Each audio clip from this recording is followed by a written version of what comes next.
অসু তখন রেগে জিজ্ঞেস করে, কোথায় যাচ্ছ তুমি? জঞ্জু বলে, আমি কি করব, সবার মাঝে ওরা সবাই তো টপার। এমনিতে অনেক আগে আমার প্রাইভেট টিউটর আর আমার কাজিন আমাকে বলেছে আমার দ্বারা কখনোই ম্যাথ সলভ হবে না। আমি তো ম্যাথের আগা গোড়ায় কিছুই বুঝি না, প্লিজ আমাকে বোঝার চেষ্টা করুন, আমি ম্যাথ একদমই সলভ করতে পারি না। অসু বলে, আচ্ছা তাহলে আমাকে বলো তুমি 4 নাম্বার কিভাবে পেলে? ইয়ঞ্জু বলে, আমি তো নিজে নিজেই সলভ করেছিলাম। তখন আমরা ফ্ল্যাশব্যাক দেখি ও তো ম্যাথে অনেক স্লো ছিল, যার কারণে ও সবগুলো সলভ করতে পারিনি। অজু বলে, আমি তো আগেই বুঝতে পেরেছি তুমি যে ম্যাথ করতে পারো, কেউ শুরুতে এত পারফেক্ট হয় না। এরপর অসু ওকে জোর করে ক্লাসে নিয়ে আসে। অসু যখন ক্লাস করাচ্ছিল, ইয়ঞ্জু তো ক্লাসে একদমই মনোযোগ দিচ্ছিল না আর ভাবে কোথায় এসে আমি ফেসে গেলাম। ও তখন লক্ষ্য করে হাসু বারবার ওর লিপস্টিক ঠিক করছে,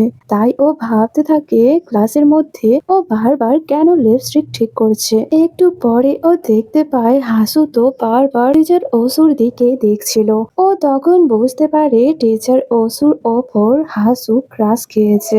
এমনিতে হাসু তো নিজেও রুট আর ও পছন্দ করে রুট টিচারকেই। আর ও এইসব ভাবতে ভাবতে ঘুমিয়ে পড়ে। হঠাৎ করে অসুর ডাকে ওর ঘুম ভাঙে। ও তো অনেক ভয় পেয়ে যায়। অসু ওকে জিজ্ঞেস করে, এপিসোড 3 তুমি কবে পোস্ট করবে? ইয়ঞ্জু এটা শুনে প্রচন্ড শকড হয়ে যায় আর দেখে ক্লাসের সবাই তো ওর দিকেই তাকিয়ে আছে। ইয়ঞ্জু তখন বলে, এপিসোড 3 তো অনেক ইন্টারেস্টিং হতে চলেছে।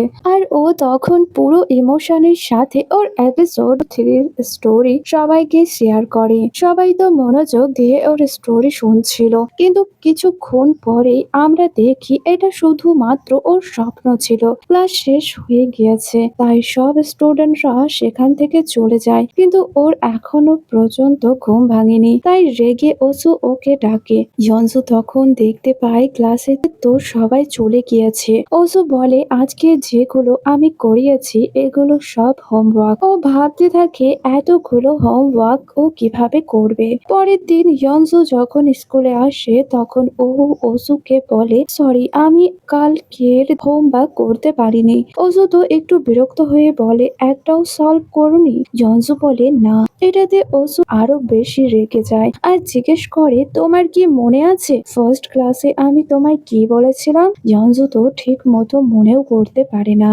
অসু বলে, আচ্ছা আমি পরে তোমায় অফিসে ডেকে কি বলেছিলাম? ইয়ঞ্জু তো এটাও মনে করতে পারে না। তখন অসু বলে, শুরু থেকেই তোমাকে বলেছিলাম ম্যাথ বোঝার বিষয়, তুমি যদি না বোঝো তাহলে কোনোভাবেই পারবে না। ইয়ঞ্জু বলে, সরি আমি আপনার কথাগুলো ভুলে গিয়েছিলাম। তখন অসু বলে, তুমি তো কখনো আমায় সিরিয়াসলি নাওনি আর এখনো পর্যন্ত আমার কথা মনোযোগ দিয়ে শুনছো না। তোমার তো উচিত ছিল একটা হলেও সলভ করার, আর চেষ্টা না করলে তুমি কিভাবে পারবে? তুমি তো আমাকে খুবই বাজেভাবে ডিসঅ্যাপয়েন্ট করেছো। ওর সাথে আর কোনো কথা না বলে নিজের কাজ করতে থাকে। কিন্তু টিচার রুম থেকে বেরিয়ে ইয়ঞ্জু একাই একাই বলতে থাকে, আমি কি বলেছি নাকি আমার কাছে থেকে ভালো কিছু আশা করো? আমি তো এমনিতেই ম্যাথে কাঁচা, তাহলে আমার ওপর এত ডিসঅ্যাপয়েন্ট হওয়ার কি আছে? কিন্তু ও তো এটা ভেবে খুশি হয় অসুর কথাতে ও অনেকগুলো ডায়লগ পেয়ে গেছে পরবর্তী এপিসোড লেখার জন্য। এরপর ও তো লাইব্রেরি এসে খুবই মনোযোগ দিয়ে এপিসোড 3 লেখে। এমনিতে সবাই তো ওর নোবেলের জন্য অপেক্ষা করছে। এরপর ও খুবই মনোযোগ দিয়ে স্টোরি লেখে। একটু আগে অসু ওকে যা বকা দিয়েছিল ওই লাইনগুলোই ও ভাবতে থাকে। আসলে সিনটা ও এমন বানায় যে অসু জানতে পেরে গেছে যে জিয়ান ডংকে ওর বাড়িতে ডেকেছে। অসু তো ওকে পড়ার সময় অনেক ডিস্টার্ব করছিল যে তুমি আমাকে আবারও ডিসঅ্যাপয়েন্ট করেছো। ও কি আবারও তোমায় কল করেছে আর আবারও কি ও তোমায় ওর বাড়ি যেতে বলেছে? ডং বলে, আমি এই ব্যাপারে কোনো কথা বলতে চাই না, আমাকে পড়তে দাও। কিন্তু অসু তো ওকে পড়তে দেয় না। ও তো এখানে কিছু বোল্ড ডায়লগও অ্যাড করে দেয় আর যেগুলো লিখতে গিয়ে ও তো নিজেই অনেক ব্লাস করতে থাকে। ও নিজেই নিজেকে বলে, এপিসোডের এন্ডিং হওয়ার কথা তো এভাবেই হওয়া উচিত। আজকে তো সবাই আমার কমেন্ট বক্স ফাটিয়ে দেবে পরবর্তী এপিসোডের জন্য। কিন্তু তখন ও এক পারফিউমের স্মেল পায় আর ভাবতে থাকে এমন চেনা চেনা পারফিউমের স্মেল কার, কিন্তু লাইব্রেরিতে তো আমি ছাড়া আর কেউ নেই। ও যখন পেছনে ফিরে তখন তো ও অনেক বেশি শকড হয়ে যায়, কারণ ওর পেছনে টিচার ওসু ছিল। মানে এতক্ষণ ধরে কি তাহলে টিচার ওসু ওর সব কথাই শুনে ফেলেছে? ইয়নজু তো সাথে সাথে ল্যাপটপটি বন্ধ করার চেষ্টা করে, কিন্তু ওসু ওকে থামায় আর ওকে নিজের সিট থেকে সরিয়ে বলে, তুমি এখানেই দাঁড়িয়ে থাকো, এক পাও কোথাও নাড়াবে না। এরপর তো ও স্টোরি পড়তে থাকে, যেগুলো পড়ে তো ওসু প্রচন্ড শকড হয়ে যায় আর বলে, এগুলো কি লিখেছো তুমি? ইয়নজু তো কিছুই বলতেও পারে না। অনেকক্ষণ হয়ে যায়, কিন্তু ওসু তো বসে বসে ওর নোবেলটি পড়ছিল একদম শুরু থেকে। ইয়নজুর তো অবস্থা প্রচন্ড খারাপ হয়ে যায়, মনে মনে বলতে থাকে, এটা কিভাবে হতে পারে? না, এটা হতে পারে না, নিশ্চয় এটা আমার স্বপ্ন।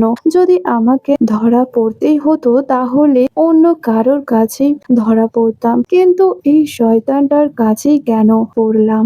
বাট ওয়েট, ও এত মনোযোগ দিয়ে নোবেল কেন পড়ছে? ওর কি নোবেলটি ভালো লেগেছে? ওসু পুরো নোবেলটি পড়ে ইয়নজুকে বলে, এগুলো কি? ইয়নজু সরি বলে যে, আমি তো কিছুই জানি না, আমি তো নিজেও শকড হয়ে গিয়েছি যে কেউ এরকম টাইপের নোবেল কিভাবে লিখতে পারে। আর আমি যখন লাইব্রেরিতে এসেছিলাম তখন তো এই ল্যাপটপটিকে ওপেন দেখেছিলাম। ওসু বলে, আচ্ছা, তার মানে বলতে চাও এগুলো তুমি লেখোনি? ইয়নজু বলে, কি বলছেন স্যার? আপনার কি মনে হয় আমি এগুলো লিখতে পারি? ওসু বলে, একটার মিথ্যের জন্য তুমি আর কত মিথ্যে বলবে? তোমার কি লজ্জা লাগছে না? আমি জানি এই নোবেল তুমি লিখেছো, কারণ বোকা শোকা ইনোসেন্ট স্টুডেন্ট সেটা দংজু, আর যে ম্যাথ জিনিয়াস বাদর স্বভাবের সেই ক্যারেক্টার হলো আমি, আর খুবই স্ট্রং সুইট হ্যান্ডসাম ছেলেটা হলো জিয়ান, আর জাপান থেকে খুব বড় লোক যে ক্যারেক্টার এসেছে সেটা তো দাজু। আমার সামনে এমন শো করছো যে তুমি কিছুই জানো না। ইয়নজু বলে, স্যার সত্যি